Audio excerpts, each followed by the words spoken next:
motherfuckers. Drive your best hit with us. And I was not surprised, motherfucker, especially once the opponent change came in. But ladies and gentlemen, welcome to Keyboard Warriors. Wow, I can't talk. Welcome to Keyboard Warriors. Sorry about being late. We always shoot the shit before the show starts. And I swear to God, if you let us, we'd sit there for like an hour or two just yapping about life. So welcome everyone to the show. Coming up, UFC 279. A little bit of controversy today. Going into this weekend's Sanhagen Yadong card. We'll talk about that at the very end here. But UFC 279, what didn't happen that week? Everything happened last week. Brawls, missed weight. Now, we talked about the brawl. We talked about the missed weight. And I think we talked about the new matchups, right, last weekend? Yeah, we did, because we did the show Friday last week, so all the news had dropped by then. So we sort of discussed all the new matchups and everything. Right. So coming into fight night, ended up being a pretty solid card overall. Even the prelims pretty dope.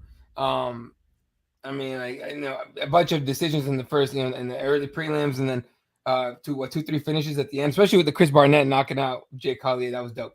But of course, we're all here to talk about the main card. Let's talk about the main event off the bat. Nate Diaz submitting Tony Ferguson. Now, there's two trains of thought that I've seen on this fight. Okay, one was that's the matchup we wanted. 5, 6, 7, 8 years too late, whatever it is, but we finally got it. And then the performance itself, people were like, that fight sucked. But I think personally, as like an MMA historian of sorts, I thought it was perfect. I mean, if had Nate won or lost, I thought it was perfect to finally get those two killers together. What did you think of the main event? I thought it was a good fight. I didn't think the fight sucked. You know how many people I've heard say that fight sucked, and I was like, what? It didn't stop it. It didn't suck. It might not have been the best fight of either of their careers. It definitely came a little late. It's Nate Diaz's fucking swan song, so on and so forth. But all in all, the fight definitely did not suck. Quite frankly, it was a good fucking fight. It was a good fight. It wasn't. Some people are out of their fucking minds sometimes with this crazy bullshit. I mean, let me tell you something, Jack. I've seen some fucking bad fights. That wasn't one of them. I mean, let's make that fucking very clear. That was not a boring or bad fight. Again, if you're saying that based upon their previous fights and the expectations you might have had for this fight coming in, I sort of see what you're saying, but you're also being a little naive to the fact that both of these guys are in the fucking twilight of their career. Right. Of course, they didn't put on fucking vintage fucking prime of their career performances. It's Nate's absolute last fight on his contract and what will probably be his last fight in UFC. Probably. I mean, he's fucking almost 40 years old. What do you expect? For the two guys at this point in their respective careers, I thought the fucking fight was fantastic. Again, this is not the fight that got booked. This is not what was supposed to happen. So for a last minute fix and this being as good as it gets, it was a great fucking fight. What do you want? You know what I mean? Well, exactly. Like coming off, first of all, that was like the best case scenario when it came to that. Once Hamzat missed weight. But that shit was just wild in itself. And him missing weight. Now Nate released some video today, I want to say, on a blog where he showed a little bit of the melee in the back. All he did was throw water bottles, nothing crazy. Honestly, you could clearly tell that Dana White absolutely blew it up a little bit. Whether it was on purpose or he was just scared shitless, whatever. He did what he did. But in that video, there's also a clip of Hamzat trying to cut weight. And like he didn't look terrible, but he didn't look great either. So I don't know exactly. The story behind it is Hamzat was told by the doctor to stop cutting for whatever reason. Now that shit happens to California and New York. You could call a little bit of fugazi, weirdy beardy shit, like you say, because doctors there are fucking weird. Right. But in Vegas and the NSAC doctors type of guys, like come on, that never happened. So he might have a point that doctors might have told him to stop cutting weight. That being said, you still missed it by 7.5 pounds. Like. Nate was within his right to say, no, go fuck yourself, right? And to me, we ended up with better matchups overall than we expected. So Tony Ferguson takes the L. It was a fun fight, dude, overall. Like, they hurt. Like, Tony was kicking the shit out of Nate's leg. Nate's, like, taking breaks or pretending to take breaks on the fence. Like, almost like Nick Diaz, like, laying on the side. And she's just fucking around and shit, talking back and forth. It was kind of, it was a fun fight. I swear to fuck, there was one point in the fight where I flat thought Nate was quitting. I swear to God, He turned around. He ate one of those big leg kicks. He fucking with the pitch. He I walked swear away. he kind of went like that, waved him off. I'm like, what the fuck is happening? Because Yeah. Nate's fucking unpredictable. Like that's sort of what happened with Nick last time. And I'm like, maybe Nate just said, fuck it. I'm quitting anyways. This is my last fight. I'm not about to let you fuck my leg up. Piss on this. Fuck this fight. I'm out of here. I swear, I swear, a part of me thinks he thought about it and then thought, you know what? Fuck that. Come here. Let me steal on you again. And I swear, like Nate's such an impulsive dude. I swear there was a split second where I think he was like, what am I doing here? I should just say fuck it and walk out of here. I'm not about to let this dude keep kicking me in the leg like this. Fuck this shit. Or maybe he was just fucking playing possum the whole time or whatever, because then he started doing that a little more and just sort of leaning on the cage and leaning into that. But when he first did it, I swear it looked like he was like, fuck this, and walked away. I'm like, what the fuck is going on right now? And again, you can't put anything past Nate Diaz. Like, you never fucking know. He might just walk out of the fucking cage mid-fight. Like, what the fuck? Fuck it. Yeah, he walked away. In fact, this might have been the spot where he did it when he was walking off. And he was like, nah, you ain't doing that shit. He's doing this. He's like, nah, you ain't doing that shit to me.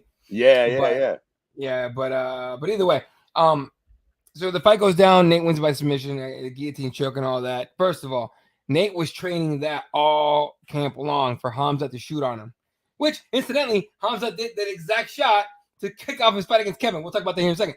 But I don't know if he would have caught Hamzat with that, but who knows? Either way, so fight's over. No indication that Tony's gonna get cut, even though he's on a 5-fight losing streak. But no indication he's gonna get cut. I think he gets one more shot at a good fight. Nate finishes his contract, and then says he's gonna go take over something else and show how he could be the best at something else. He wasn't specific, but we know he's talking about boxing. So, what do you think happens with Nate here as far as the possibility of going boxing? Oh my God. I have no idea, to be honest with you, man. I have no idea what's next for him with the boxing thing. And when he says boxing, what does he even mean by that? Does he mean, this sort of new age MMA boxing vibe where he's going to find other MMA fighters and box them? Is he looking for the winner of Anderson Silva, Jake Paul? Is he talking about fucking trying to actually get in there and fight an up and coming contender in boxing? I don't think so. But again, you never fucking know with Nate fucking Diaz. He might be trying to actually do that.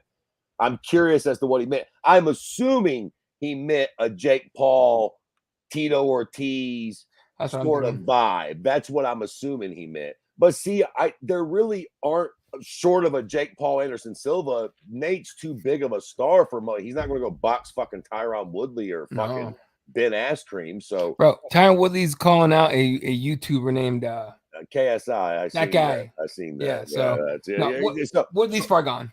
Right. So I don't know whether he waits around for that. I don't think he's actually going to try to get into boxing because he's not going to get a Canelo or one of these type of characters off the top. So I don't think he's going to waste his time there. I wonder if he doesn't just end up in fucking Bellator or the PFL. I doubt the PFL, but if they throw a big enough bag at him, anything's possible.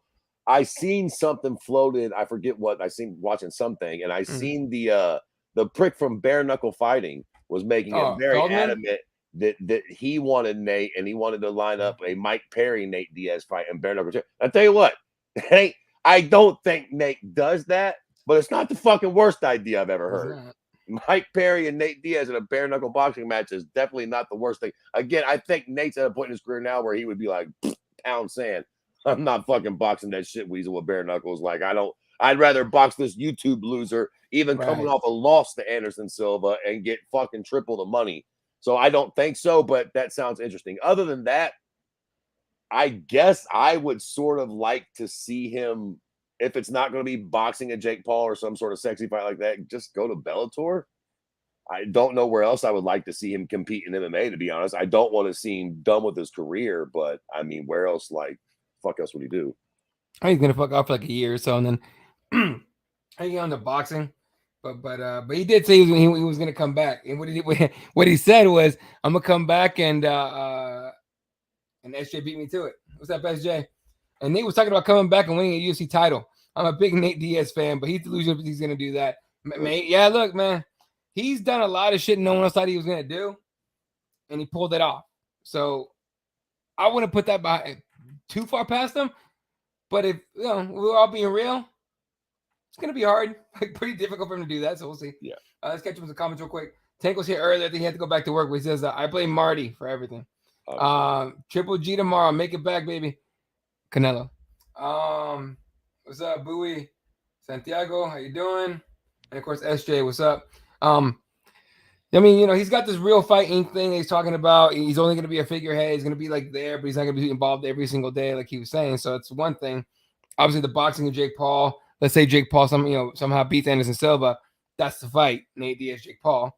Outside of that, I'm not really sure what he's going to do. It's honestly like the best thing he could have done is not tell us what he's going to do.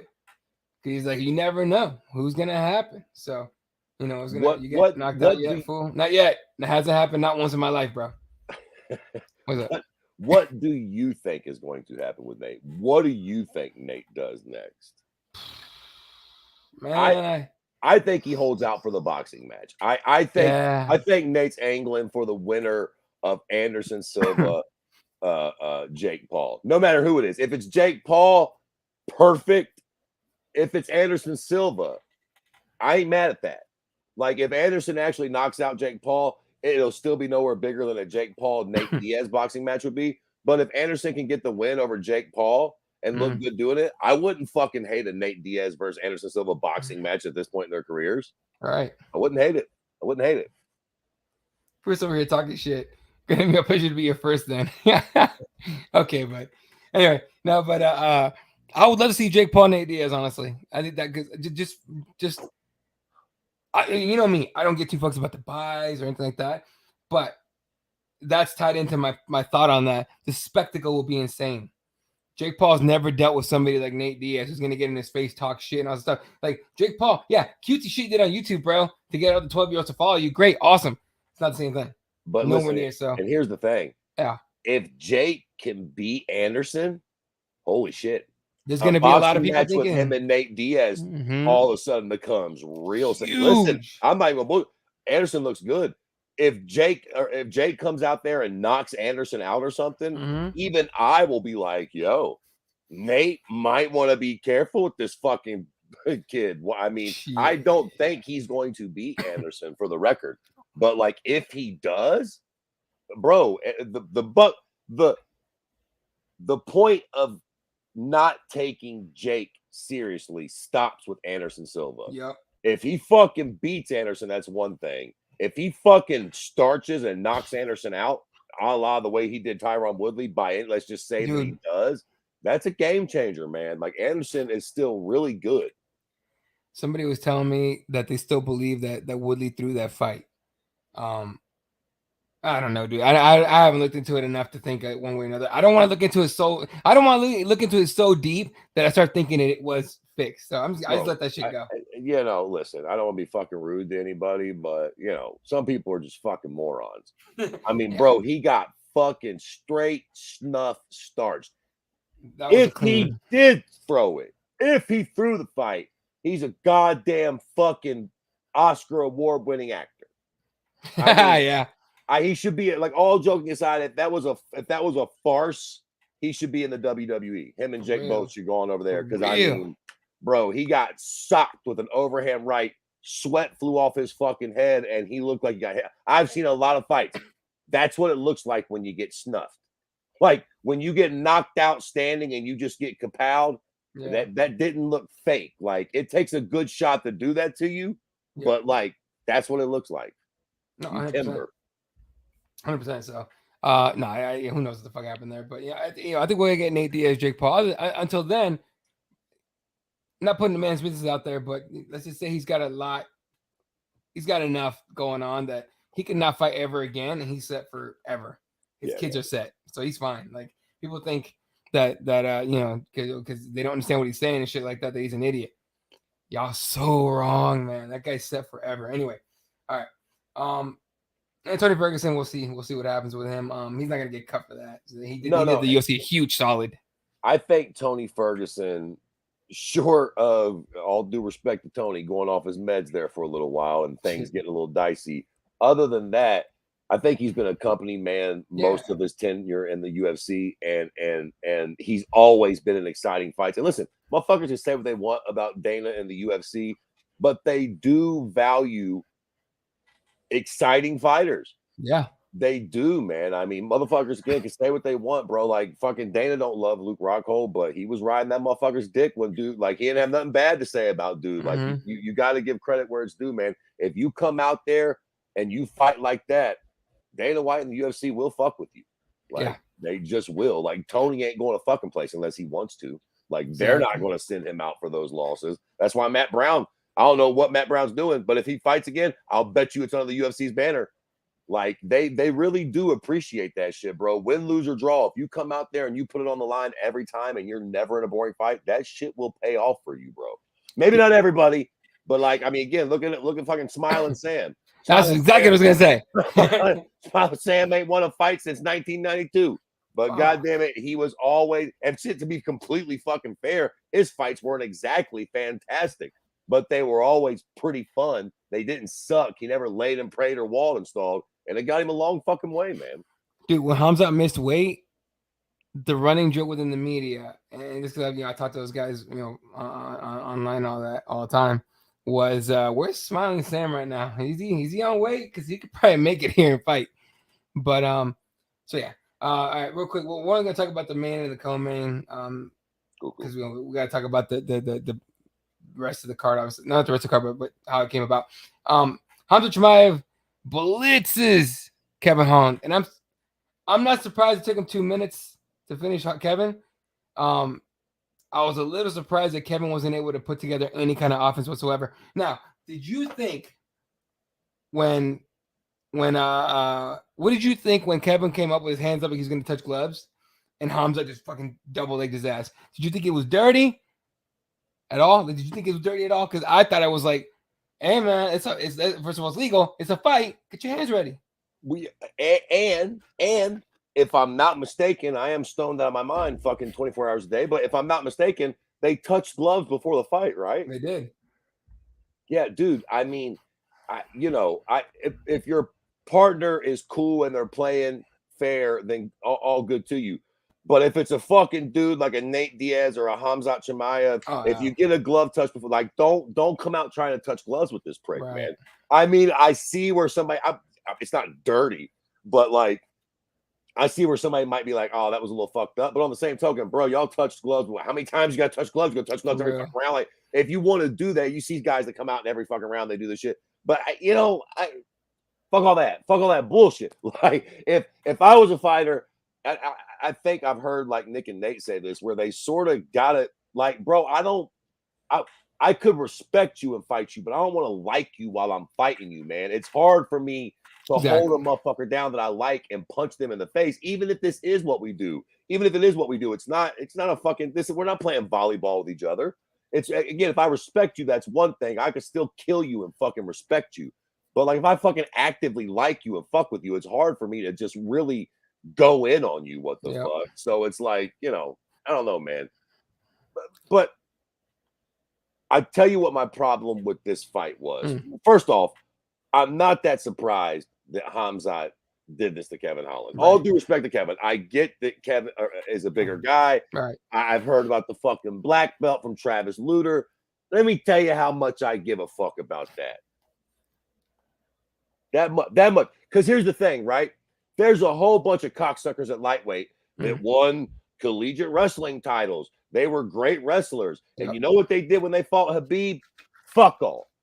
Fuck all. They got, because there's fucking levels to this shit, man. I'm not saying that Kevin Holland's ground game is trash, by no means. And all due respect, a black belt under Travis Lutter does mean a lot. That's a big fucking deal. But there are levels. Hamzat may very well be one of the better grapplers in MMA right now. We don't even know what this fucking guy's limit is. So all black belts are not created the same. The fact that he went in there and steamrolled Kevin on the ground does not surprise me. Now, if he had came out and fucking boxed with Kevin at distance and dropped him with a jab and then jumped on him, I'd be like, God damn, this guy's an animal. And don't get me wrong, he is an animal. But son, he fucking jumped on the double leg like when Randy Couture fought James fucking Tony. I mean, he wasn't fucking around. He had fucking Kevin Holland on the mat in 6 seconds. And me and Kairos were on Twitter going, this is fucking bullshit. Like, we wanted a little fucking something, and Hamzat didn't even remotely fucking strike with Kevin Holland. So the fact that he finished him doesn't really surprise me. I'm sorry, I'm on a tangent here, but I got to keep going with this. Go ahead. My problem with this fight was, my problem with them changing these fights were, you know how much this really fucking matters? And don't get me wrong, I know all you hardcore snobs will be like, but Kevin Holland's a big guy and he's blah, blah, blah at 170 and what we're getting. Fuck off. It don't mean nothing. It was a good win for Hamzat, but it don't mean nothing. If Hamzat had submitted Nate Diaz, I don't give a fuck that Kevin's bigger or younger or at a better point in his career. A submission win over Nate Diaz, I don't give a fuck when you get it, speaks volumes, because you know how many people have submitted Nate Diaz in active MMA competition? Fucking donut. He barely got stopped by Josh Thompson. Y'all all want to show that video. He actually didn't get stopped. The goddamn towel got thrown Nick in. threw the towel. Yeah, the towel got thrown in. So, I mean, don't get me wrong. He sort of did, but like a submission win over Nate would have been a big feather in Hamzat's hat. A submission win over Kevin Holland, all due fucking respect, means next to nothing. Right. In hindsight, we're all just going to be like, well, of course he did. You know what I mean? Of course he did. So that's why I didn't love them switching. And in hindsight, if Nate, to your point, had pulled that they were like, oh, he was practicing all on Hamzat. If he had fucking done that to Hamzat, the world would still be on fire right now. That's why them fighting was important, because that outcome would have just spoke volumes, whether it was Hamzat finishing Nate or, God forbid, Nate finishing Hamzat. Now they both got a finish win, and neither one of them mean, it's okay, but they need to be in the cage together, because that way, if Nate had done that to Hamzat, his fucking career, he might have fucked around and got a boxing match with goddamn Canelo or some shit. I mean, he would have been on a high.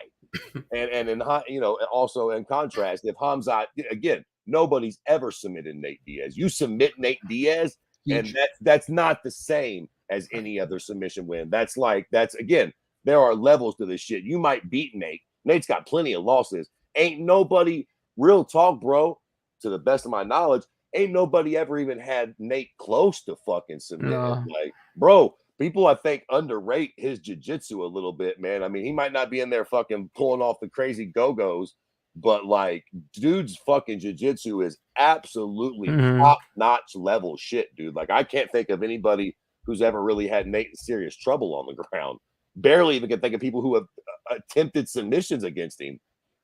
Now that I think about it, like, he's been held down by a lot of guys, but not a lot of people have had him in half-ass triangles or arm. Like, it's like fuckers don't even attempt to play that game with Nate Diaz because they know what fucking time it is. 100%. No, you're absolutely right. They won't play that game with him. And that was the one thing that intrigued me about the Hamzat fight. Could Nate? Right. Nate was going to get taken down. There was no. He's not going to stop that. Right. That was the fucking real question. Yeah, would Nate be able to pull it off from there? That would have been insane. But just for the fact, oh shit, Jeremiah's here. What's up, boy? See, I made it for the end. Real quick, let's go through Bob's stuff here. Have you been acting like a whiny fool on social media? It's pathetic. Oh, he said something about he doesn't think Charles Rivera is gonna make it to the fight. Whatever. Yeah, I tell you what. Y'all mark my words. Somebody fucking get a snapshot, take your fucking cameras out, your pictures out, and fucking your goddamn phones out right now. I'm telling you right now, on the record, Khabib will fight again. I don't give a fuck what he told his mom or his dad or Tom, Dick, or Harry. I'm fucking telling you, why else would he say shit like this? Exactly. And he's not the type of dude who's doing it to stay relevant in the media. I don't buy. I fucking think that he definitely at least one more fight. It might not be now, it might be a year or two from now. I for some reason, I feel it in my bones. Khabib will fight again. And quite frankly, I think it might be sooner rather than later. Oh, sure. He's not getting younger. Yeah. I'll tell you right now. If at UFC 280, Charles Oliveira stops Islam Makhachev, I guarantee Khabib's texting Dana right away. It's like, I'm ready for this, brother. I'm ready. Like, woo, I think so. And I'm gonna tell you another thing too, man. I know a lot of people are like, oh, Khabib made blah blah blah. Let me tell you something, Jack. I know Khabib made a lot of money, but what people don't understand, and maybe I might be reaching here. I don't know what the fuck Khabib does with his finances, but Khabib's young, bro. And he made a lot of money for that Conor fight and the fights before. And I know he got a lot of money from fucking sultans and sheiks far and wide. I get it. But I'm sure Khabib has a nice house or two or three I'm sure he has a bunch of cousins and uncles and nephews. And I mean, that money only goes so far. He's not fucking Bill Gates. Let me tell you something. He ain't making millions and millions every day. Like he made a Right. lot, but it's just like with Connor, bro. Connor's got 5 times the money that Habib's got. Connor Yeah. will fight again because he'll need that money. Like he's also got a goddamn Lamborghini yacht. Like when you got that much money and you got multiple fucking mansions on multiple fucking coasts, it's a lot of Yep. taxes. It's a lot of electric. That's a lot of bullshit every fucking month. Habib's Right. like fucking 32 years old or some shit. I think at a certain point, his bank accounts, his money's gonna start looking a little funny, just like everybody else's. The goddamn world's on fire. Gas is expensive. I know Habib is not nowhere near as boisterous as Connor, but I also don't think that Habib's over there living in a shelter neither. Like at some point, he gonna need some money too. Dude. If oh man, if Oliveira beats Makachev, I guarantee you, man, Habib's on the phone. Like I I'm ready wouldn't for doubt this, it. brother. I wouldn't doubt. Look, Why I'll else tell would you. he say shit like this? What else is he? What's the angle with this? You could just, I mean, you could still train Makachev, but because I don't think he honestly thinks that Charles Oliveira is not going to show up and they're going to put Beneil Right. Dariush in the fight. I mean, he has to be trying to get a fucking round. Maybe he's just trying to irritate Oliveira, and it's just a big mind game, maybe. But Uh, I feel like there's some sort of a long game for Habib in that. Probably. And I'll tell you what, like you were saying, he's not getting any younger. Like what I don't want is for him to be gone for 2-3 years, then fight again and get fucked up. But well, he was gone for 3. I don't want to hear excuses. Come back as soon as possible. When you're Right. still fresh, you still got the game in you. Right. Get a full camp in there, get in shape, get to go, and then come back and show what you got. But Bruce says Habib is overrated as folk. He doesn't go down as a GOAT. He has way more to prove. He wants to be in that competition, in my opinion. Listen, I could not agree more. I mean, I don't want to call him too terribly overrated, but I definitely think he's overrated. I don't think his game is Sure. very well rounded. I mean, again, he wasn't a very good striker at all. His grappling prowess was fucking legendary. But I mean, Right. if anybody could have slowed that down just a cunt hair and made him box and kickbox at range, he would have got starched out by somebody. I mean, For that's sure. not even me trying to hate. Like that's just like some real shit. Like And he didn't stick around long enough to fight enough fight styles to really be like, nah, that dude was the greatest. What the fuck? Like you just can't. You can't very well call Habib the greatest. I don't want to get stuck here, but like this is yeah. ridiculous. No, I had a hard time doing that thing. Everyone's calling him the GOAT because he went undefeated. And I'm like, a lot of guys can go undefeated fighting bums. Like, you know, I mean, I'm not saying he fought bums, but he also didn't fight the best of the best. Yeah, And we can go when through the resume and prove that. right, and when you I was gonna say when you look at just like top 10 guys he fought, you're talking 6, 7-0, which is Right. good, but like not 30-0. He wasn't fighting top guys from the beginning of his career, man. He ain't GSP, man. I'll tell you that Right, much. right. All right. True. Yeah. All right. Back to this fight. I'm not surprised how much Chimaev missed weight. And although I know a lot of people are calling for him to go up to 85, he missed it one time. Like, relax, okay? It's not Aspen Ladd who missed for like the third or fourth time, whatever, to this morning, okay? Which we'll talk about very briefly here in a little bit. But relax, okay? Let's just give him another welterweight fight. Let him fight it out. That being said, I would love to see him fight somebody at 85 because I watched Izzy's reaction to the fight, and he went from entertained to at the very end when he finishes the fight and Hamza's like yelling to the microphone, like Izzy's face changed. Like he saw something like, I'm about to fight this motherfucker. That's what his face told me. I don't know if you watch his little vlogs or his little reaction videos, but I'll pop them on there when I'm at work, and they're just like, God damn, Izzy looked, I wouldn't say concerned, but he looked, it's a face that Izzy makes when he's staring at his at a future opponent. I'll say that much. Yeah, I would make Hamzat for me. And I guess we'd have to see if we could get Colby's bitch ass to do it. Sure. But I would make Hamzat fight Colby at 170 and prove he can make that shit before I would even give him a title shot. Absolutely. Or let him go on up to 85. And I mean, anybody from, 5 to 10 at 85. And again, I think I see people like fucking give him a title shot at 85. Y'all need to chill out, bro. I know he did Gerald Mershart dirty, but all due respect, that's fucking Gerald Mershart at 85. Give him, There's a lot of guys at 85. Give him Kelvin Yeah. Gastelum for fuck's sakes. Like there's a lot of That would be insane. middleweight's nasty, bro. Middleweight's nasty. Like there's some real, and he won't be so big and strong at that weight either. Period. With those guys, so like but if he stays at welterweight, you can't give him a title shot because look, bro, you got to prove. And I know you only missed it once, but before we give you this title shot, you got to prove you can make 70 and be, fucking professional For real. before we give you that shot. And also, again, you can't get a title shot off of beating Kevin Holland. I mean, even if you would have submitted Nate, again, a submission win over Nate Diaz is bigger than just a submission win over your average fucking competitor. That ain't good enough. You need now Colby.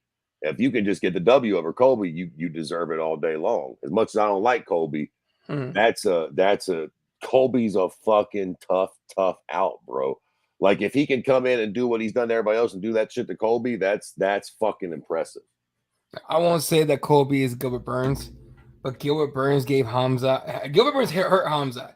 I'm not gonna say Colby would do that, but Colby's a different animal than all these guys he's fought. I would love to see that test. I would love to see that test. In fact, do it next. Facts. I agree. I think that's a good, reasonable next step for Hamza. And I mean, fuck, if Colby even wants to sniff another title shot at 170, it runs through Hamza.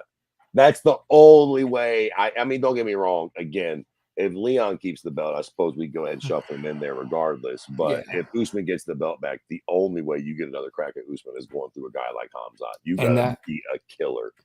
And Hamza Usman will be insane. Yeah, and if it's the same Usman, mind you.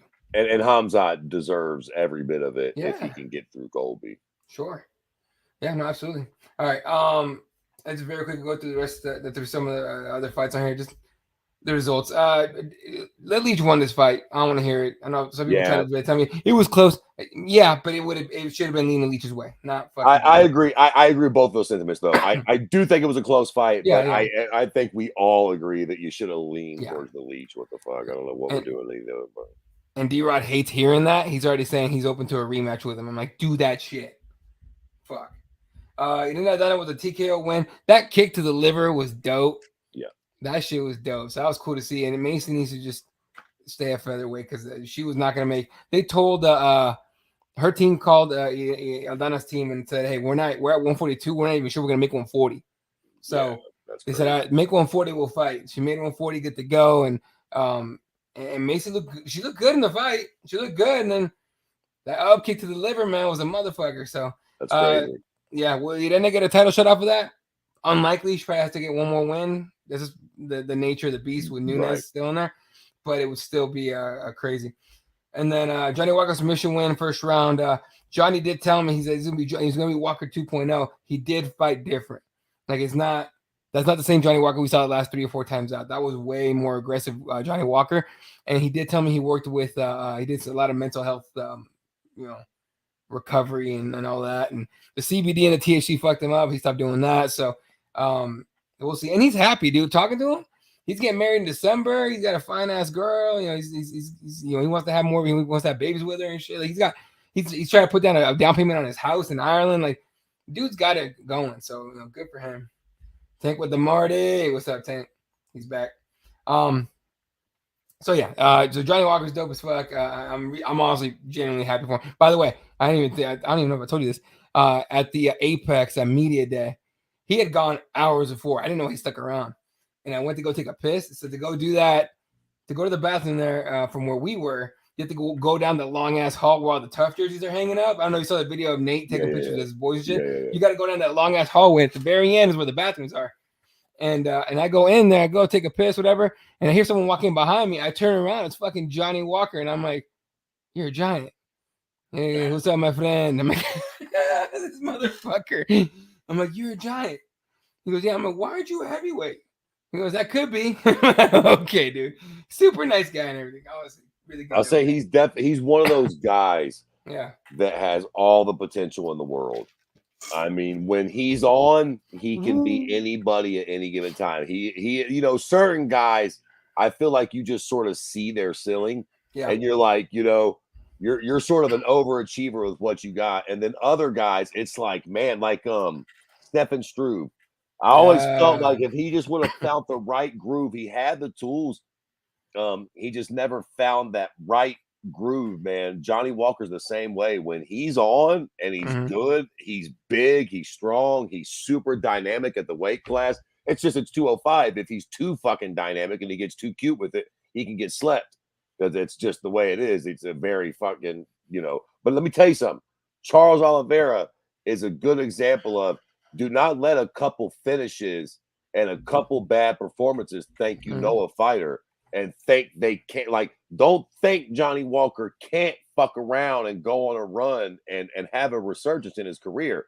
There again, Paul Felder fucking pounded out Charles Oliveira once upon a time. Do any of us think that that's even remotely possible now? And it wasn't because Charles was 18 years old or some shit. I mean, that wasn't his first fight in the UFC or no bullshit like that. That was his fucking 6th, 7th, 8th fight. He was well into his career at that point. But fighters can grow and evolve, man. I'm not saying that Johnny Walker is going to do that. Yeah. But if he fucking keeps his game tight, he has the tools to. 100%. I'm a full believer. And yep, he did. I got submitted. Yep. But I fully believe Johnny Walker is on the come up. So we'll see what happens. And it's not just because I talked to him. Just I got a good feel from him talking to him and seeing how he moved in fight week. He hasn't been that loose and happy in a long time. So I'm expecting big things from him. All right, and then real quick, Julian Erosa, Juicy J gets the decision win over Hakeem Dawodu, and what I thought was a huge waste by Hakeem. He just didn't pull the trigger on anything. Yep. Then Jatan Almeida, aka Brazilian Habib, submits Anton Turkalj, who came in kind of with like a snotty ass attitude, so I wasn't mad at it. And then Jamie Pickett got fucking ragdoll, so that was mean against Dennis Tiuliulin, and Chris Barnett with the knockout win over Jake Collier, who still you got to remember that guy used to be like a fucking welterweight or some shit. So let me tell you something. One of the best fucking parts of the whole goddamn broadcast was Chris Barnett's fucking win. The walkout. Oh yeah. Dude, the beers. He was so fucking funny. Losing his shit, man. It's fun to see somebody genuinely that happy after a win. Like, you really feel good for a guy like that. Like, do I think he's going to be the next UFC heavyweight champion? Absolutely not. But he's fucking fun. And listen, heavyweight's thin, so you never fucking know. No, and for anyone that doesn't know his background story, look it up. It's some of the saddest shit I ever heard of. But but I don't want to throw it out there like that. Just look it up. But him winning that fight, like if you know what happened in his life, like you're just super happy for the guy. So that was UFC 279. And let's just talk about real quick about. And I wasn't going to talk about it because I didn't think much of it. I thought it was a bunch of fucking idiots on the internet. Unfortunately, some that I follow and follow me back. It's one of those things where you see someone that follows you and they have their own show. I'm not even going to throw them out there. And you see what they say about how they think this is all a conspiracy, some kind of setup. And then you waste your time watching it. And you're so mad that you invested the time. But like you're so far in, you might as well respond. And then you don't because it's that fucking stupid. What conspiracy? Like this whole the whole shuffle? The whole shuffle. If you go, the pay-per-view wasn't trending well, and I said the bullshit. I'm like, bitch, what? This one dude said that the UFC bent over backwards for Nate Diaz. I'm like, excuse me? Like, have you been paying attention, motherfucker? Like, what? Yeah, they would do this to give Nate a solid on the way out the door. That's exactly what he was saying. What the? I was so fucking like. I was like, dude, never talk about MMA again, ever. Here's the bottom line, man. Here's the bottom line. And this is true in a lot of life, man. At the end of the day, shit's usually not as complex as people make it out to be. Most of life, and certainly this situation, it's all about the money, baby. Like, motherfuckers take shit real personal with the UFC. And don't get me wrong, DW definitely gets in his feelings and does some little personal bullshit sometimes. But at the end of the day, especially now that fucking ESPN, Disney essentially owns the UFC, like, bro, it's never personal. It's always about business. And the truth is, Hamzat Nate was going to sell better Then Tony Ferguson, Nate Diaz. Again, let me explain something to this. Try to explain something to you shit weasels, Jack. Tony Ferguson and Nate Diaz is a hardcore fight fan's dream. Yep. Your average shitbird buddy is not dying to see Tony Ferguson and Nate Diaz fight. I'll tell you why. Your shitbird buddy does not know who Tony Ferguson is. Exactly. He's heard of Nate Diaz or knows who Nate Diaz is and has potentially heard of this Hamzat. And even if he hasn't heard of Hamzat, he knows what the UFC is. And the UFC is going to be able to promote Hamzat as this next big killer thing. And that's what they were doing. That's what was going to be exciting about this fight. The UFC would not have done all this to get a couple weaker fights. Again, the big test for everybody, the real curiosity, the real pay-per-view selling point was, can this Russian machine do the unthinkable and stop Nate Diaz? Not, can this Russian machine stop Kevin Holland? And can Nate Diaz beat a fucking aging former foe in Tony fucking Ferguson? Like, that's not a sexy pay-per-view. It's just not. 100%. No, and look, after I saw that, then it was this last Tuesday at Dana White Contender Series, right? Which, by the way, if you're not, I was ignoring it for a while just because I have a lot of shit going on in the weekdays, just especially Tuesday nights. But I have been tuning in for the last couple. It's totally worth it. Like, honestly, like it's really dope to be able to watch a fight and I know who the fuck is who and let him go. And then you know, it was actually a lot of fun. Honestly, this is what the Ultimate Fighter should be. Like, forget tough, just do this shit forever. That's what I want to do. But anyway, at the press conference afterwards, Dana White was asked basically about that, about the conspiracy, about apparently he thought Pat Miletich put it out there. He thought Pat Miletich said that this was all because the pay-per-view wasn't trending well and they weren't going to make pay-per-view buys on such shit. And then Alex Behina, and everyone knows who Alex is, you know, Cageside Press and other spots. But Alex Behina tells him, "Oh no, that was actually Brendan Schaub." And Danny goes, "Oh, it wasn't Pat?" He goes, "No, it was Brendan." He goes, "Well, then I apologize to Pat Miletich." And that makes sense. And then he gets up and walks away. I've never seen the clip, but it's fucking gold. Like, you may not like Dana White, but he knows when to hit a punchline when it's there. He nails that shit so well. So I don't give a fuck. I fuck with Uncle Dana. Yeah. I know he's a devil in a sundress, but like, I fuck with Uncle Dana, man. I was laughing. So Brendan Schaub, as Brendan Schaub would, I actually responded to that shit in the dumbest way possible. He thought he had a W, but saying basically he went off and this and that, and I'm just saying, and I'm just saying this, and I'm just saying that. And then he goes, "Let's not forget your origins. You were a failed kickboxer, or a cardio boxing instructor." And I'm sitting there going like, "Bitch, you just think you won with that?" A failed, you know what? A failed failed boxing, cardio boxing instructor is the president of the UFC. What are you doing? Yeah, motherfucker. Like, I don't even like to defend Dana because I don't. Anytime Dana, like, if people go out to Dana, I'm like, yo, you probably deserve that shit. Go for it. But that one was too stupid for me to ignore. I was just like, dude, all due respect, because you got in the cage, it takes balls. But you failed at fighting, you're failing in comedy, and you're getting clowned for it.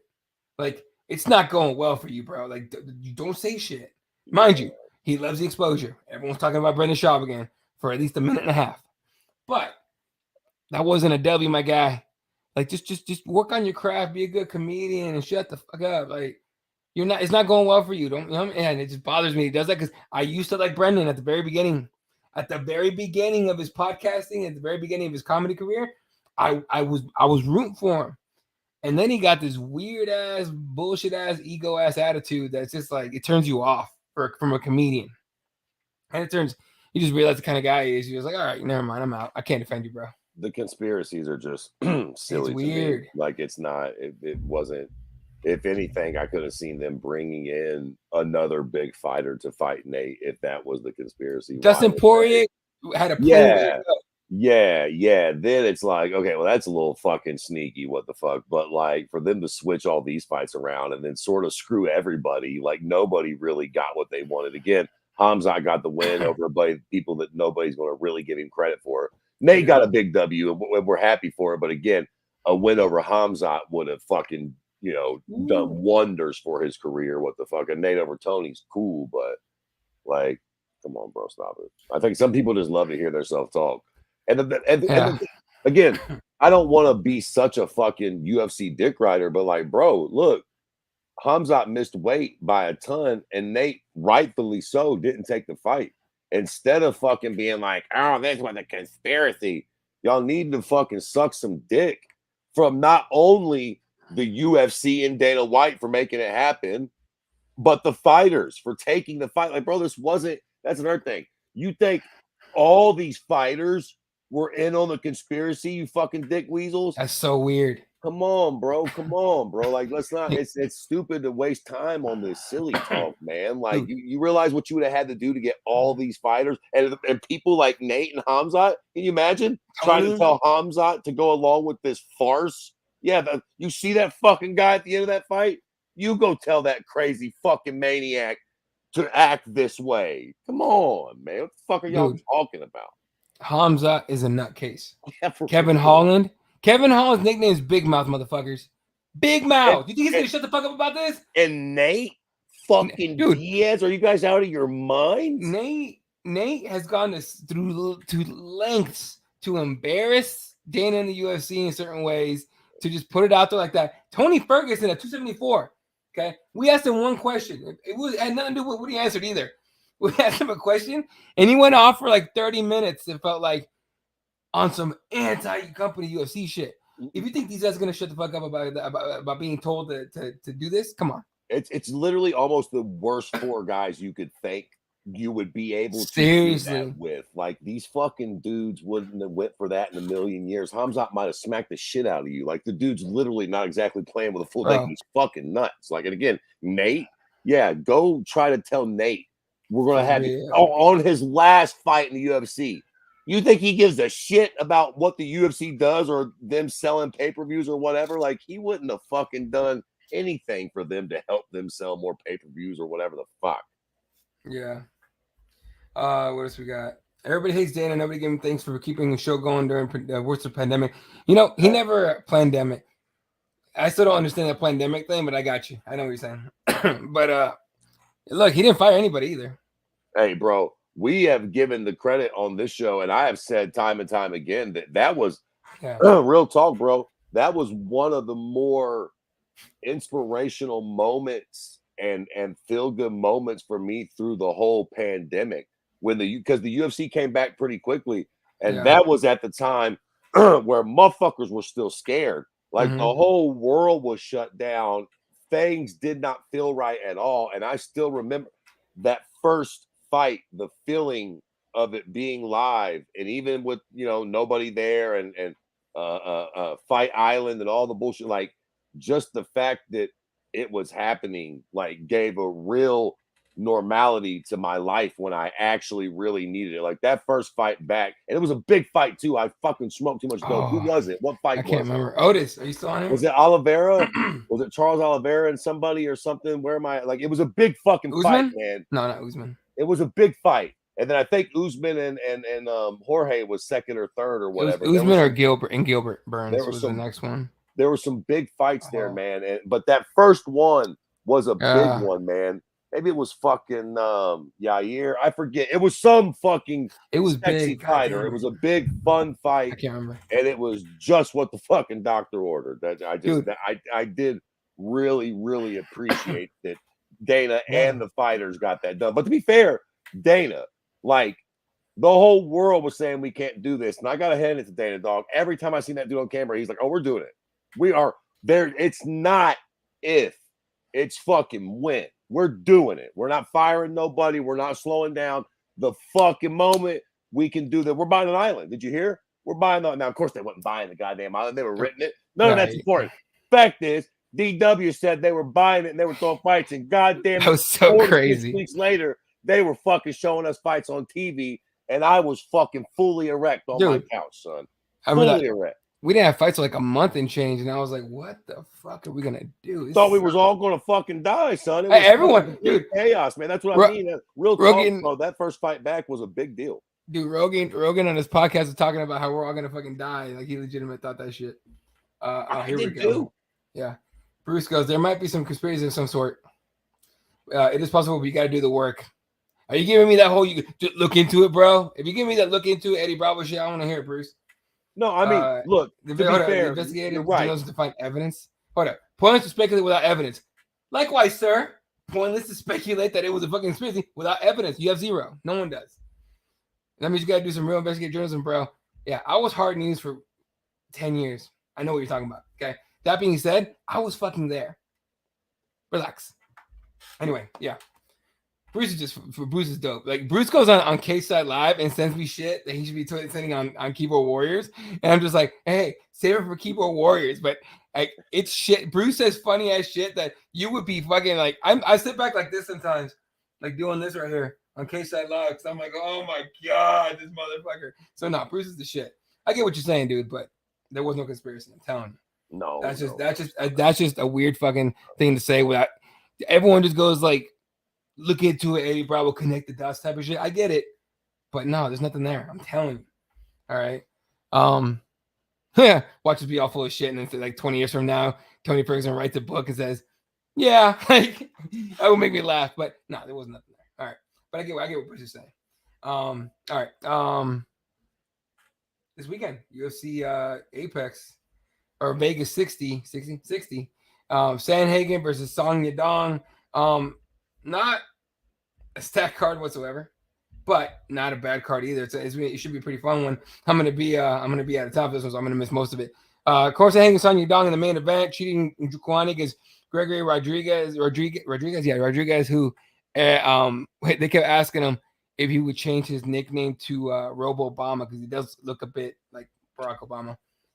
Andre Philly against Bill Algeo, Joe Pyfer, who put on a fucking show at DWCS, so that's a good one. Alan Amadowski, who barely made weight and looked like ass doing it. Tanner Bozo against Nascimento, which actually Tanner Bozo came in at 229. Nascimento came in at 261. Enjoy that weight difference.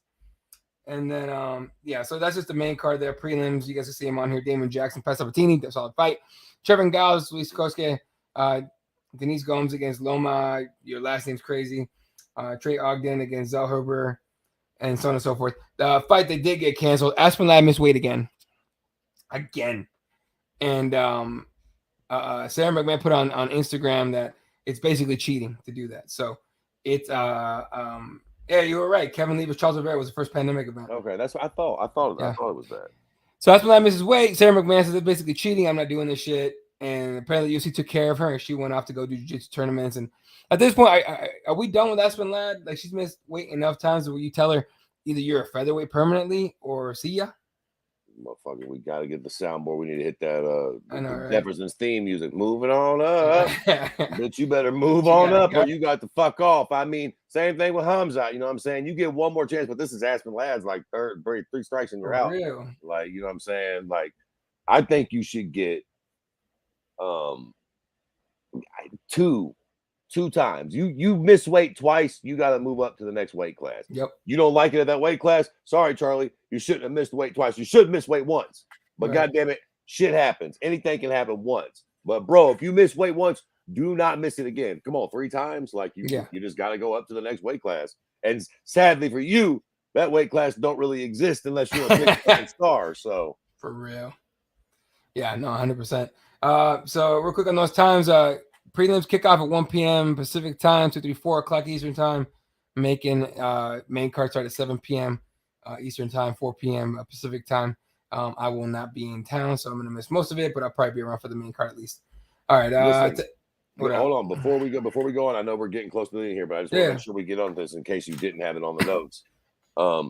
We are primarily an MMA podcast, but I think we do fancy ourselves at the very least boxing. You know, the jerk offs that we speak of with MMA, we're those guys. Those guys in boxing. When there's a big boxing match, we come sniffing around, and there's to be fair, the biggest fight of this weekend by a country mile is Canelo Alvarez and Triple G3. I gotta find a alleged stream for that one. Yeah, so I want to get a little bit of your thoughts quickly on that, and you know, before we move on, that's actually the fight. This is one of those rare weekends where the boxing match is actually the fight. Yadong and Sanhagen and Sanhagen is a very, very fun, interesting fight. Yeah, but Triple G and Canelo Alvarez, the fucking first 2 fights are probably. Ooh, I don't know. The Tyson Fury fights have been fun. They're some of my favorite boxing matches Oh over yeah. the last 5-10 years, whatever the fuck it's been. Like it's probably one of the funnest rivalries for me in boxing. And Canelo is the living GOAT in boxing. He's definitely taken the crown from Floyd Mayweather. So what are your thoughts, our limited knowledge on this fucking very, very, very big boxing match coming up this weekend? So Canelo's 2-0 in this one, I believe. Mhm. So there was one where I thought Canelo lost for sure. And I don't remember if it was the first one or the second one, whichever It was one it the was. first one. The first Yeah. one was a draw, actually. The first one was a Right. draw. I thought And Canelo lost that fight. And Canelo, I thought, lost that fucking fight too. The second fight, the first fight is pretty much the last fight where Canelo was a bit more of a boxer.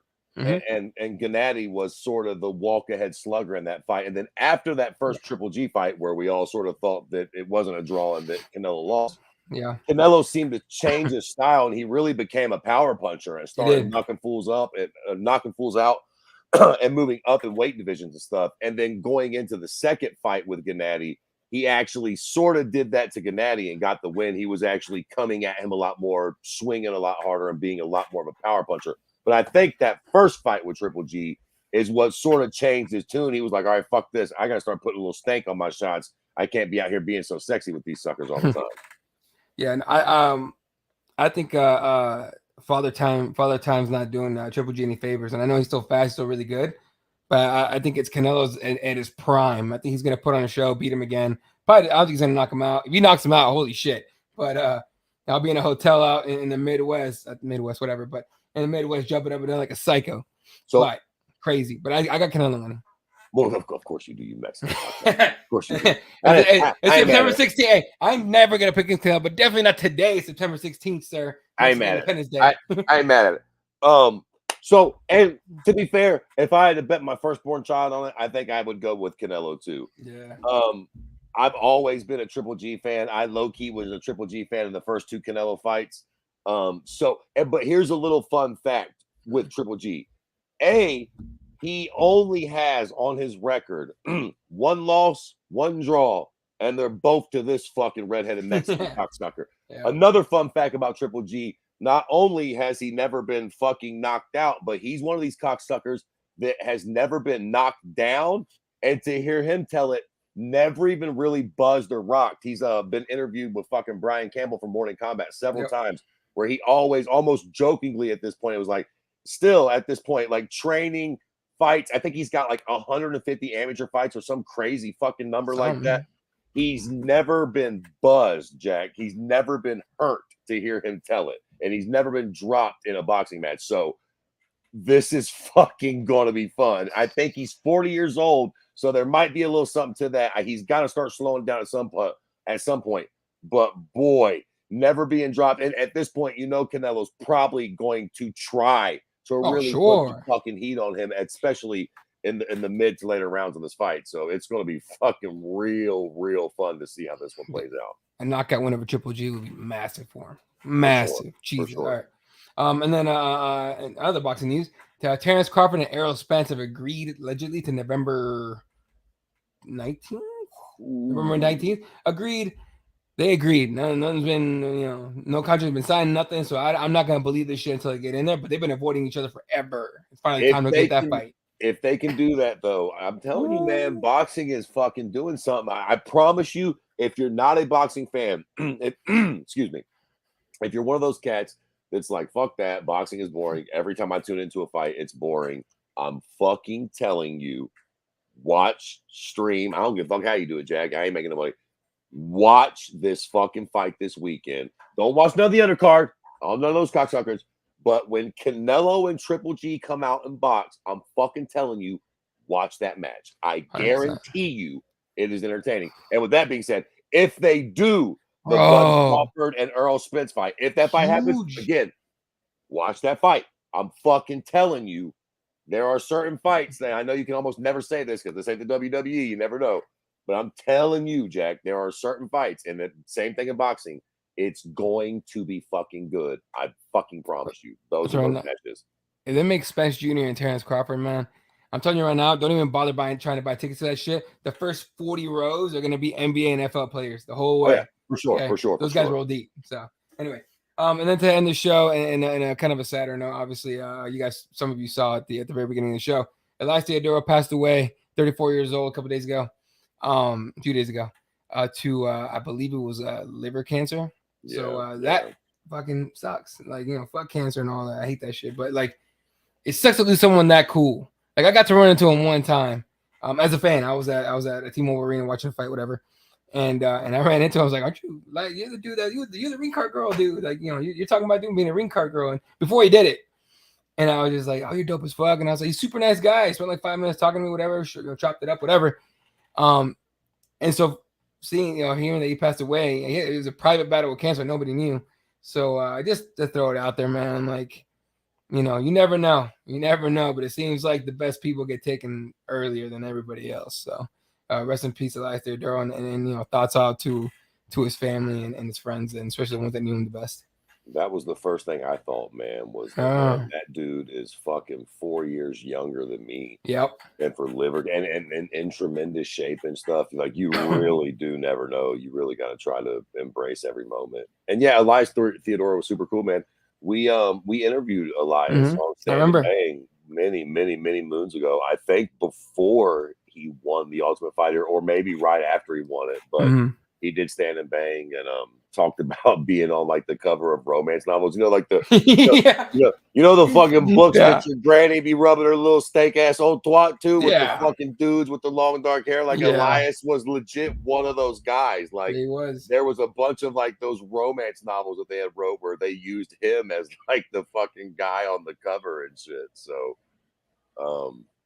yeah, man, it's terribly sad when somebody dies that young. Super nice dude. I haven't heard anybody that had any negative thing to say about him or a negative interaction with him. And again, just so fucking young, man. That's fucking terrible. It's crazy.